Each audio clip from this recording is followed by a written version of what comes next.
Welcome to another edition of World Talks here on TVP World. I'm your host, Benjamin Lee, and please join me and my guests on this next interview. After more than 20 years of negotiations, the EU-Mercosur trade agreement is once again delayed, this time due to mounting protests from EU farmers and growing geopolitical resistance from key member states.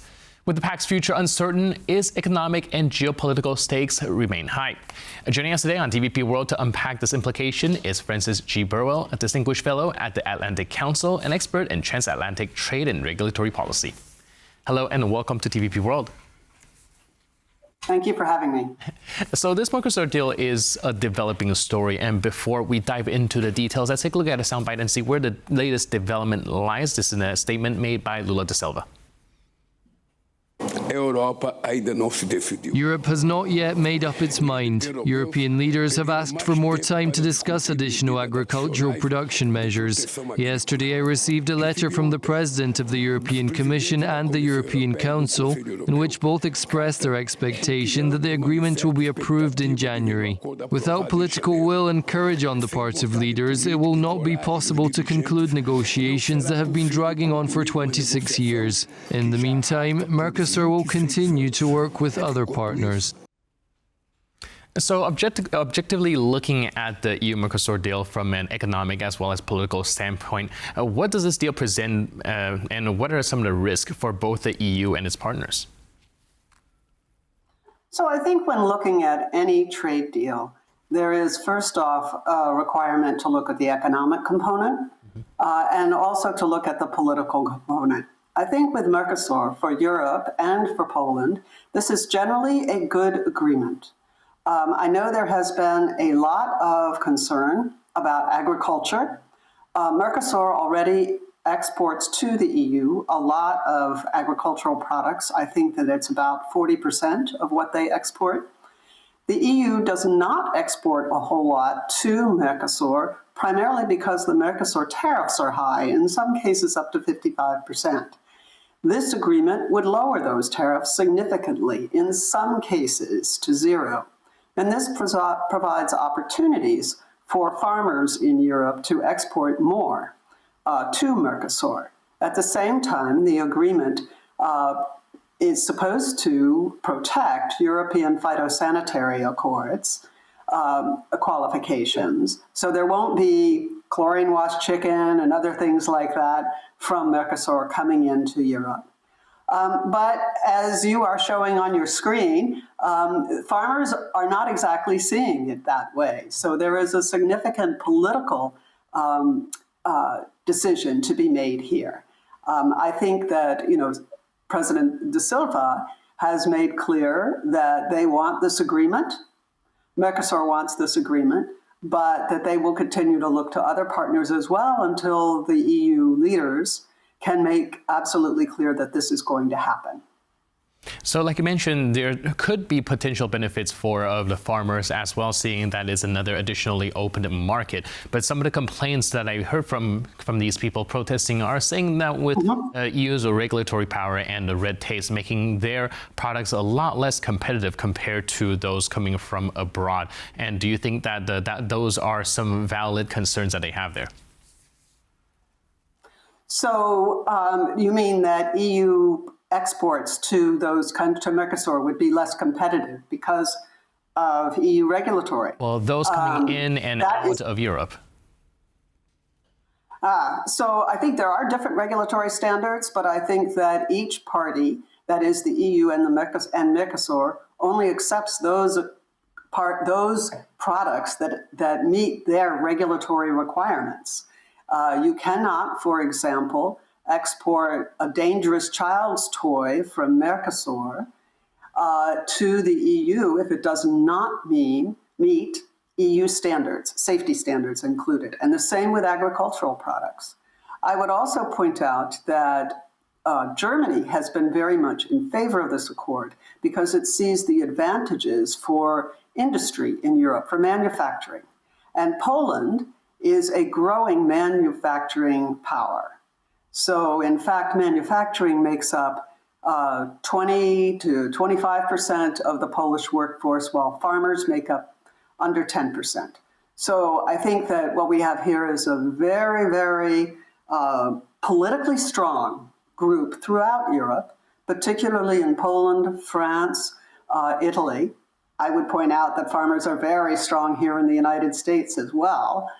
This is not unusual.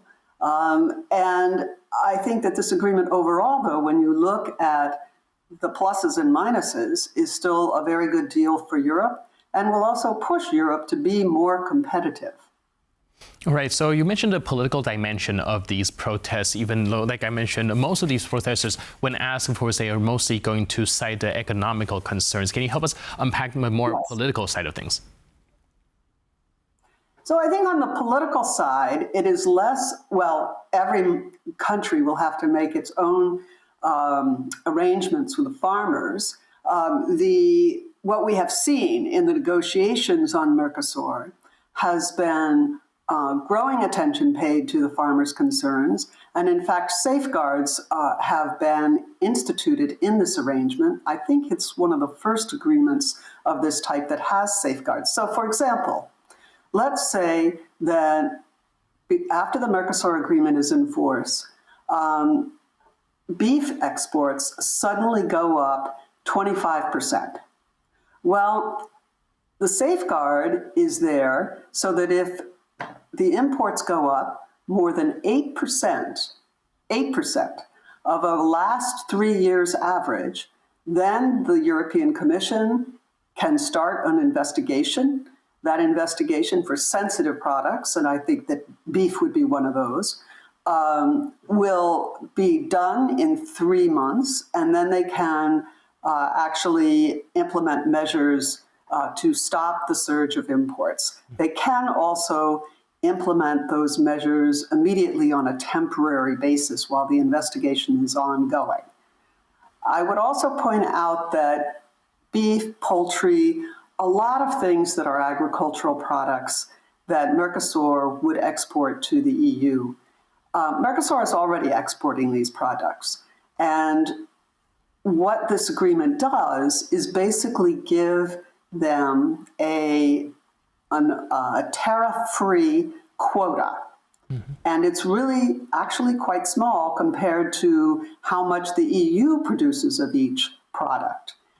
Once that tariff rate quota is fulfilled, for example, it's 99,000 tons of beef per year for the entire EU, then the existing tariff goes into effect. So there's not that much change. I think, in my own view, the protests of the farmers, it's partly about Mercosur, it's partly about the shift and uncertainty in the agricultural markets and about agricultural lifestyle as well. We should also remember that we are in the middle, Europe is in the middle of beginning negotiations about the multi-annual financial framework, the EU's budget, and some significant changes have been suggested for agricultural funding, which of course is a big part of the EU budget. So I think there are a couple of issues here that make this a very tenuous and uncertain time for farmers. Right. How significant is this delay in signing an agreement? Is there any point we can this deal can still be salvaged in any shape, way, or form? Yes, it can still be salvaged, and I think it probably will be. If I were betting, I would bet that it is going to be. In part because the Parliament, European Parliament, passed these safeguard measures by a pretty good margin, a pretty strong margin. There is a move among those in Parliament, there are about 140 MEPs, maybe a little bit more, who are asking to have the agreement referred to the European Court of Justice, which would then cause an additional 2-year delay, maybe an 18-month delay, just because of the legal process. I think that actually is likely to fail, given how many more MEPs voted for the safeguards, which was essentially a way of saying, we want the deal to go forward, but we want to protect the farmers. It is a timing issue, and I think that for the president of Brazil, the failure to reach agreement in the last week was embarrassing because he had expected to be able to sign this agreement with President von der Leyen. At the end of the year, the Mercosur presidency goes from Brazil to Paraguay. So now, if it is signed on January 12th, it will be in Paraguay.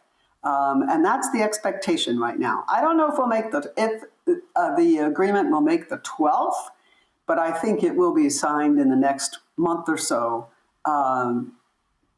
if all goes well.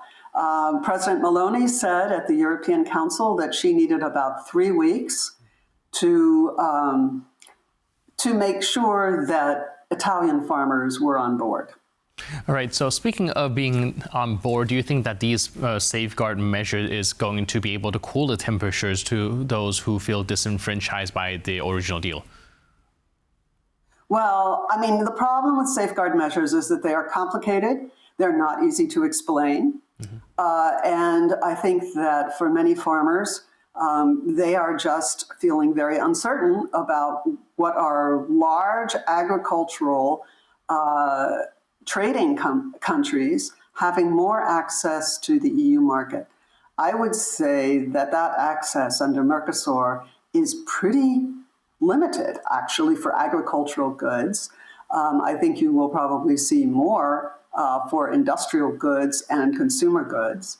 I think it should also be noted that, for example, wine has a very high tariff rate in Mercosur, and that rate will be reduced greatly. So, for example, French vintners should do very well out of this. I know Poland doesn't have a whole lot of wineries, but it is a mix. So certain sectors will do very well, others less well. But I've actually been impressed with how many steps have been taken to protect the farmers, the European farmers in this case. All right, so we'll have to see how this develops. But in the meantime, thank you so much for your input and insight. Really appreciate it. And thanks for being with us. Thank you very much for having me. Cheers. And thank you for tuning into this edition of World Talks. But for more news, update, and commentary, please stay tuned to TVP World.